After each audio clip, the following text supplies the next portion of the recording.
Olá, meu amigo, tudo bem? Estamos aí próximo do final do ano, né? Hoje é o penúltimo dia do ano e eu não poderia deixar de gravar, de deixar uma mensagem de felicitações de um 2017 abençoado para cada um de vocês. Ano que vem estaremos voltando com as nossas videomensagens, mas essa por enquanto é a nossa última mensagem do ano. Queria que vocês acompanhassem comigo lá na epístola, na epístola do apóstolo João, primeira epístola do apóstolo João, no capítulo 4 e no versículo 7. O tema dessa nossa pequena mensagem é o amor incomparável de Deus. Lá no capítulo 4, no versículo 7 dessa primeira epístola do apóstolo João, diz assim: no título já diz: Deus é amor, devemos amar a Deus e a nossos irmãos. Amados, amemo-nos uns aos outros, porque o amor é de Deus. E qualquer que ama é nascido de Deus e conhece a Deus. Continuando, lá no versículo 8. Versículo 8 vai dizer assim: aquele que não ama não conhece a Deus, porque Deus é amor. Lá no versículo 10 vai falar assim: nisto está o amor. Não em que nós tenhamos amado a Deus, mas em que Ele nos amou e enviou seu Filho para propiciação pelos nossos pecados. Vamos parar um pouquinho aqui. Veja bem, eu resolvi, veio um desejo de gravar essa mensagem para vocês, mensagem de final de ano, tendo o seguinte pensamento. Chega no final do ano, começam muitas promessas que as pessoas fazem, tanto para suas vidas, assim como no relacionamento, no trato para com os outros. E quando o apóstolo João ele vem falar desse amor, se vocês observarem o título, né, desses versículos que eu li, lá em cima no título, em cima do versículo 7 do capítulo 4 dessa primeira epístola de João, vai dizer: Deus é amor, devemos amar a Deus e a nossos irmãos. Porém, que amor que Deus é?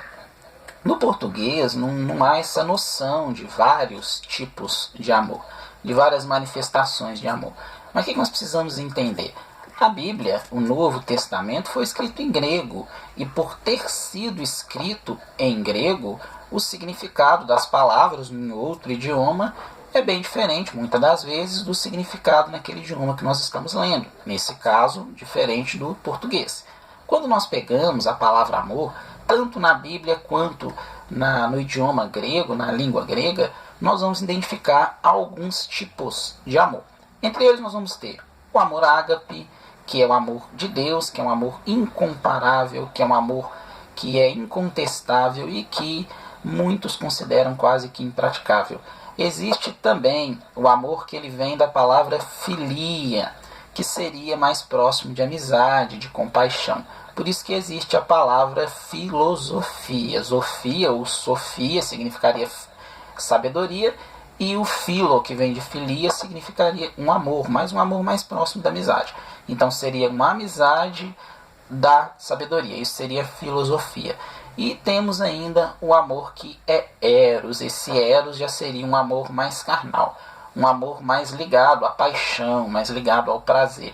Por isso que existe a palavra erotismo, que é uma representação mais erótica, mais sexual, mais sensual, através do corpo, através da fala, através de algum dos sentidos ou percepção.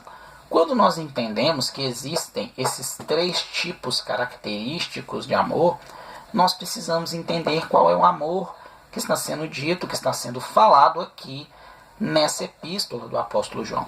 E esse amor que está sendo relatado aqui, que está sendo registrado, é o amor ágape. Quando nós temos uma Bíblia, como eu tenho uma Bíblia, que ela é uma Bíblia grego-hebraica, hebraica para o Antigo Testamento, grego para o Novo Testamento.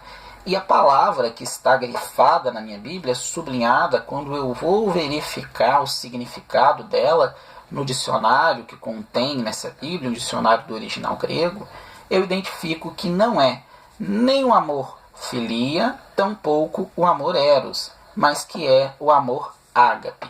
E continuando, para nós entendermos que realmente é o amor ágape, diz assim, acompanhe comigo lá no versículo 11. O versículo 11 vai dizer assim: amados, se Deus assim nos amou, também nós devemos amar uns aos outros. Ninguém jamais viu a Deus. Se nós amamos uns aos outros, Deus está em nós. E em nós é perfeito o seu amor. Olha que coisa. Quando fala lá no versículo 11 que se Deus assim nos amou, também nós devemos amar uns aos outros, significa que nós temos que amar uns aos outros com esse amor que Deus nos amou. Muitas das vezes, e isso é comum, ouvir dizer o seguinte: olha, nós temos que amar ao próximo como nós mesmos.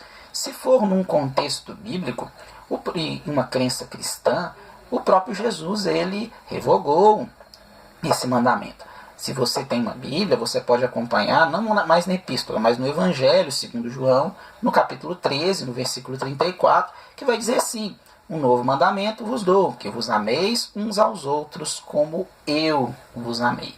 Então, esse novo mandamento veio substituir aquele mandamento antigo, que dizia que nós tínhamos que amar ao outro como amamos a nós mesmos. Muitas pessoas sequer se amam porque elas não se cuidam, porque elas não se preocupam com a própria saúde, nem saúde física, nem saúde mental, e tampouco saúde espiritual. Então imagina, e eu me incluo nessas pessoas, não me cuido da maneira que deveria me cuidar. Creio que quase 100% das pessoas não se cuidam 100%, não se cuidam totalmente.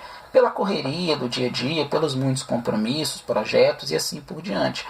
Mas se nós não conseguimos nos amar como deveríamos, é impossível que eu replique esse amor ao próximo. Por isso que Jesus, sabendo disso, tendo a ciência, a presciência disso, ele estipulou esse novo mandamento: que nós amemos uns aos outros como ele nos amou, e não como nós nos amamos. Aí, continuando, lá no versículo 12, nós vimos que ninguém jamais viu a Deus. Se nós amamos uns aos outros, Deus está em nós. Então, se nós não amamos uns aos outros, e quando eu falo uns aos outros, eu estou me referindo não somente aí à pessoa que é da sua crença religiosa, mas a qualquer outro tipo de pessoa.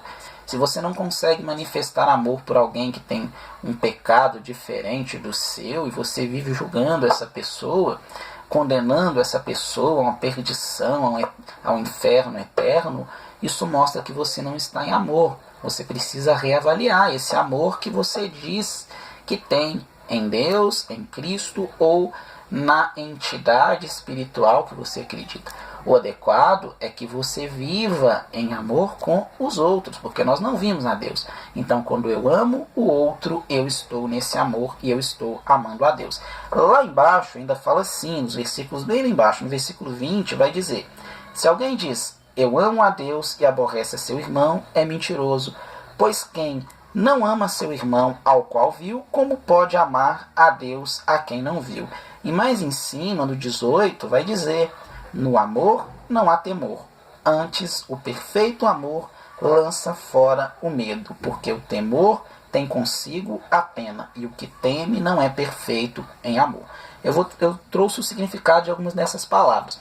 Quando falo temor, como nós aprendemos, está no grego, no Novo Testamento, vem de uma palavra que é phobos, por isso que existe a palavra fobia. Quando nós falamos desse temor, está mais próximo, aqui nesse contexto, não de uma reverência, mas sim de um terror.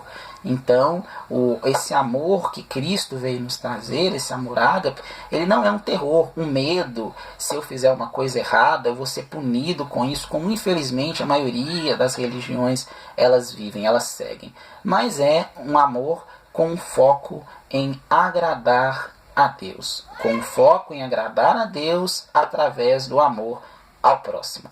E outra palavra importante, quando fala que nós entraremos nessa perfeição, esse perfeito amor, a palavra perfeito no grego ela vem de teleios, que um dos significados mais comuns é a maturidade.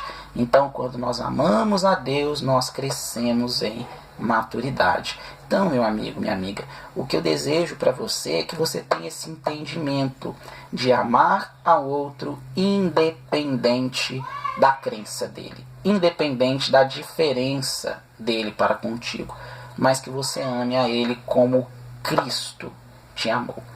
Cristo te amou, Cristo amou aqueles que viviam em sua época com amor incondicional, com esse amor ágape. Ele não olhou as crenças, ele não olhou a raça, ele não olhou o gênero, ele não olhou as escolhas e opções sexuais, as escolhas e opções políticas, ideológicas, mas ele simplesmente demonstrou um amor incondicional. Que Deus abençoe a cada um incondicionalmente e um ano de 2017 abençoado.